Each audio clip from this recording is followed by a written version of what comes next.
नमस्कार। खेत खजाना में आपका स्वागत है। आज 25 नवंबर है और दिन है गुरुवार। महाराष्ट्र की सरकार ने आज तेल तिलहन की स्टॉक लिमिट को लेकर एक महत्वपूर्ण फैसला लिया है। सरसों में आज भी थोड़ी सी गिरावट दर्ज की गई है। कल से थोड़ा सा सुधार होने की संभावना है। बासमती में 200 रुपये का मंदा आ चुका है, 200 रुपये बासमती डाउन आ चुका है और कॉटन जो है वो स्थिर भाव पर कारोबार कर रहा है। नरमा की बात हो रही है। विस्तार से चर्चा शुरू करें इससे पहले आपसे निवेदन कि आप इस चैनल को सब्सक्राइब कर लीजिए और सब्सक्राइब करने के साथ साथ बेल आइकन की घंटी जरूर दबाइए ताकि अपलोड वीडियो आपको जल्दी से जल्दी आपके मोबाइल पर मिले।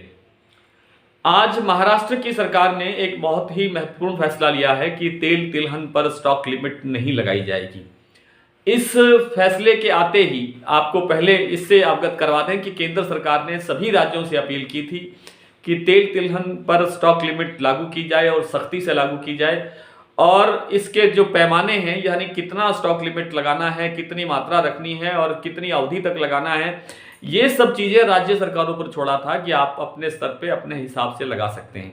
सबसे पहले उत्तर प्रदेश सरकार स्टॉक लिमिट लगा चुकी है तेल तिलहन पर। दाल दलहन पर स्टॉक लिमिट पहले से ही लागू है और दाल दलहन में विशेष रूप से चना पर स्टॉक लिमिट बड़े लंबे समय से जारी है।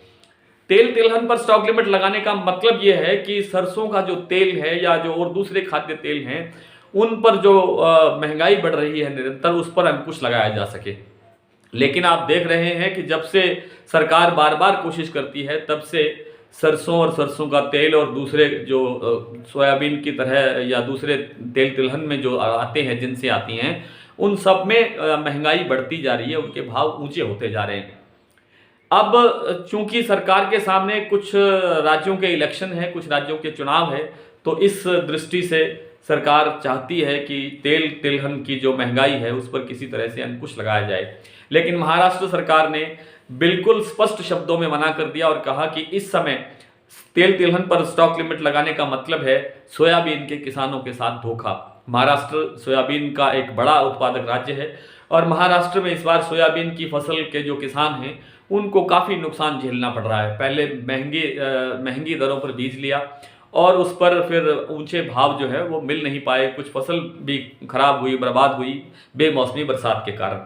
तो स्टॉक लिमिट नहीं लगने के बाद सोयाबीन के भाव एकदम ऊंचे चढ़ गए, यानी 200 रुपये की एक साथ वृद्धि दर्ज की गई है केवल आज के दिन में। पिछले एक सप्ताह की बात करें, 10 दिन की बात करें तो कम से कम भी 1000 रुपये की तेजी सोयाबीन में आई है। अब सोयाबीन इससे और आगे तेजी की तरफ, सुधार की तरफ बढ़ता हुआ दिखाई देगा। सरसों का बाजार आज धीमा खुला, कुछ डाउन, कल से भी डाउन खुला, 70 रुपये डाउन खुला आपका भरतपुर बाजार। जयपुर का बाजार भी 75 रुपये डाउन खुला। लेकिन जैसे तेल तिलहन पर स्टॉक लिमिट लगाने की बात महाराष्ट्र सरकार ने मना किया है, उससे जैसे भाव बढ़े हैं उससे यूं लगता है कि कल सरसों के बाजार के अंदर मामूली रिकवरी का दौर देखा जाएगा, मामूली सुधार होगा और ये सरसों फिर से वापसी की तरफ यानी अच्छे भाव की तरफ लौटती हुई दिखाई देगी और यहाँ से फिर सरसों एक अच्छी राह पकड़ेगी। बहुत बड़ी तेजी, मैं बार बार निवेदन करता रहा हूँ, बहुत बड़ी तेजी नहीं है और बहुत बड़ा मंदा नहीं है।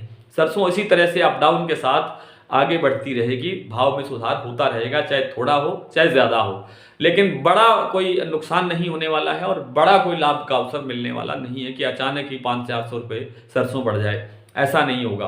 कॉटन बाजार में देखिए, जो पिछले 2-3 दिनों के अंदर 100-200 रुपये की रिकवरी हुई थी, वो बाजार अब स्टेबल है, उसमें ना कुछ बाजार घट रहा है ना बढ़ रहा है। उसका कारण ये है कि आवकें बढ़ रही हैं, मंडियों के अंदर जो फसल की आवक है वो बहुत तेजी से शुरू हो गई है। हालांकि इस बार आवकें बहुत कमज़ोर हैं, विशेष रूप से हरियाणा, पंजाब और राजस्थान में। इसलिए ये जो स्टेबल भाव है ये कभी भी आगे बढ़ सकते हैं, क्योंकि आप देख रहे हैं 2 दिनों के अंदर 22 तारीख में और 24 तारीख के बीच में जो बिनोला खल है और बिनोला के भाव है उनमें 200-200 रुपये की तेजी आई है। तो इसको देख करके भी ये संकेत मिलता है कि आने वाला समय कॉटन बाजार के लिए, कॉटन खल के लिए और कॉटन सीड के लिए यानी बिनोला के लिए बहुत अच्छा बाजार रहने वाला है। आने वाले दिनों के अंदर बहुत अच्छा स्तर भाव का देखने को मिल सकता है।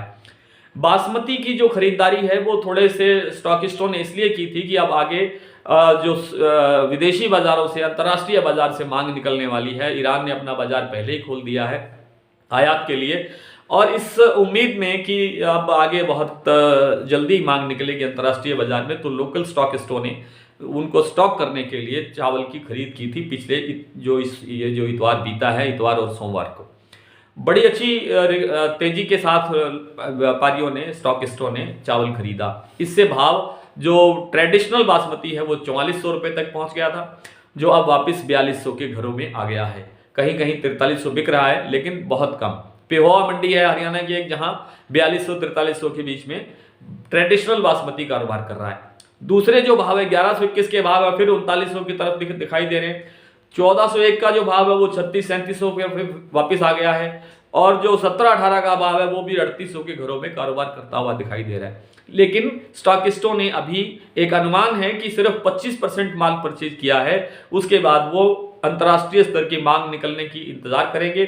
उसके बाद में फिर खरीदारी होगी तो भाव फिर से ये स्तर जो जहां से बासमती टूट करके नीचे आया, ये स्तर वापस जरूर आएगा, और इससे थोड़ा बहुत और आगे सुधार भी हो सकता है। आइए कुछ मंडियों के भाव देख लेते हैं। आज सरसों का भाव भरतपुर में खुला है 7883 रुपये, जयपुर में 8550 रुपये, कोटा 7300 रुपये, बरवाला 7750 रुपये, सुमेरपुर 8180 रुपये, चरखी दादरी 8100 रुपये, निवाई मंडी 8375 रुपये, हापुड़ में 8400 रुपये, हिंडौन में 7970 रुपये, टोंक में 8355 रुपये, दिल्ली 8150 रुपये, गंगापुर सिटी 7975 रुपये, अलवर 8100 रुपये, खैरथल मंडी 8050 रुपये, आदमपुर 7610 रुपये, गंगानगर 7652 रुपये, नेनावा मंडी है गुजरात की, बनासकांठा जिले की, उसमें सरसों बिकी है 7810 रुपये, नौहर मंडी में 7500 रुपये, गोलूवाला मंडी 7747 रुपये, एलनाबाद मंडी 7440 रुपये, मोड़ मंडी में नरमा बिका है 8500 रुपये, रावतसर में 8651 रुपये, भट्टू में 8620 रुपये,